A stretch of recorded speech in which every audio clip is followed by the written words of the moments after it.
À l'origine de cette exposition, il y a deux éléments. Il y a d'une part une bibliothèque et d'autre part une personne, une figure, qui est Simone Collinet.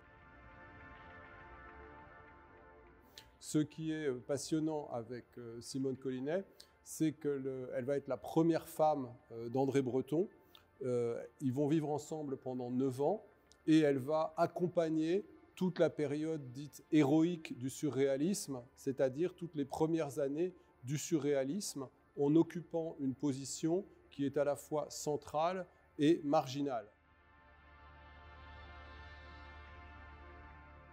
Une position centrale parce que dans la proximité d'André Breton, elle est au cœur vraiment de la centrale surréaliste, elle est au cœur de la fabrique surréaliste.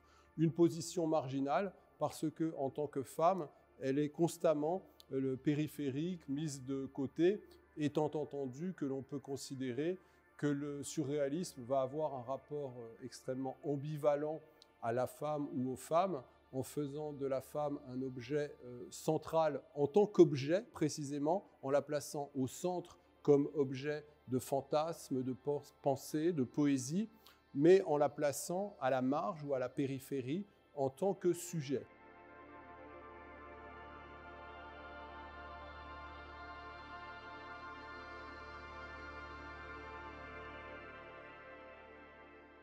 Simone Collinet incarne parfaitement cette ambivalence. Elle nous permet également d'appréhender les 3 volets principaux de l'aventure surréaliste qu'elle tente à condenser. Le premier volet, c'est ce qu'on peut appeler la poésie ou la vie poétique, un engagement poétique dans l'existence et un engagement vécu, vital dans la poésie. Le second volet, c'est la dimension plastique, la dimension artistique. Et Simone Collinet va très tôt s'intéresser à tous les artistes du groupe surréaliste. Elle va acheter les œuvres à la sortie de l'atelier, attirer l'attention de Breton et de ses collègues surréalistes sur l'importance de tel ou tel artiste. Et on peut même aller jusqu'à considérer qu'elle a joué un rôle majeur dans la formation du regard d'André Breton. Et puis le troisième volet qu'elle incarne, c'est l'engagement politique, puisque très tôt, elle s'engage du côté de contre-attaque, du côté du nouveau Front populaire, et elle va conserver cette trajectoire politique dans un commerce étroit avec des mouvements de gauche, voire d'extrême gauche, après même qu'elle aura quitté Breton dans sa vie commune avec Michel Collinet, qui deviendra donc son deuxième mari. En ce qui concerne la bibliothèque, enfin, elle est au cœur de cette exposition. Elle fait même l'objet d'une salle dédiée et elle nous rappelle qu'au cœur du surréalisme, il y a une aventure éditoriale extraordinaire et une production d'imprimés, à la fois textuelle et graphique, tout à fait remarquable. Il y a une complexité du surréalisme, ou plutôt une ambivalence, une ambiguïté du surréalisme qui le rend du reste difficilement exposable. C'est que le surréalisme est à la fois un mouvement et un moment. C'est un moment historique qui est historiquement circonscrit entre l'après-guerre, l'après-première guerre mondiale, jusqu'à 1969, date de la dissolution du surréalisme, quelques années après la mort d'André Breton. Et d'autre part, le surréalisme est aussi un mouvement qui consiste à faire confiance dans la sensibilité, dans la jeunesse, à considérer, comme le dit Breton, que la médiocrité de notre univers dépend pour une large part de notre pouvoir d'énonciation et plus largement de notre capacité de figuration. C'est-à-dire que c'est un mouvement, en somme, d'arrachement de l'homme à lui-même. Bataille en parlera ainsi, écrivant de la plus belle manière, en matière d'arrachement de l'homme à lui-même,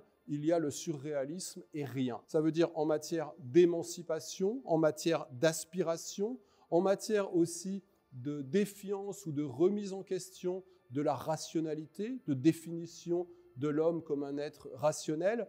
Il y a ce geste, ce mouvement de confiance dans les formes, de grande liberté aussi formelle, d'engagement dans la poésie, qui excède les limites historiques auxquelles on a tendance à assigner le surréalisme.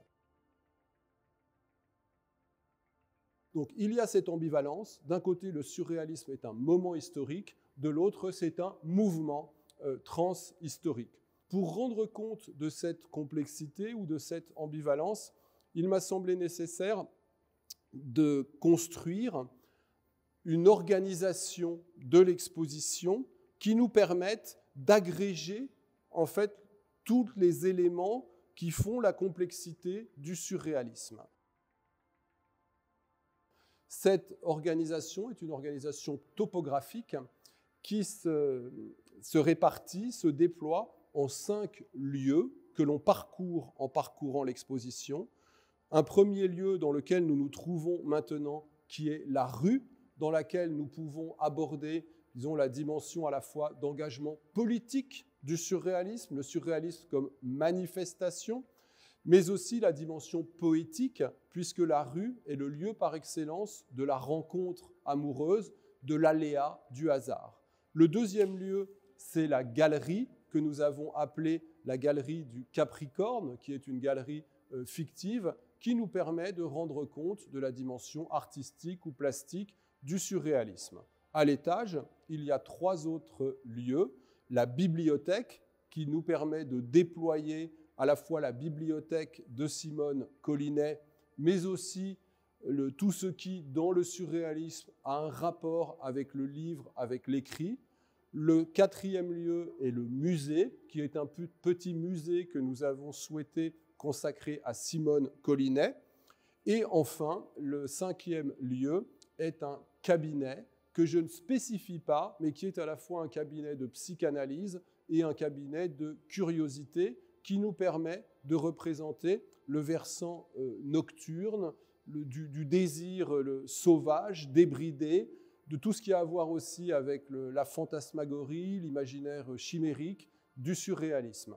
Si bien que l'exposition décrit un parcours qui nous conduit de la rue au cabinet, du dehors au dedans, du jour à la nuit.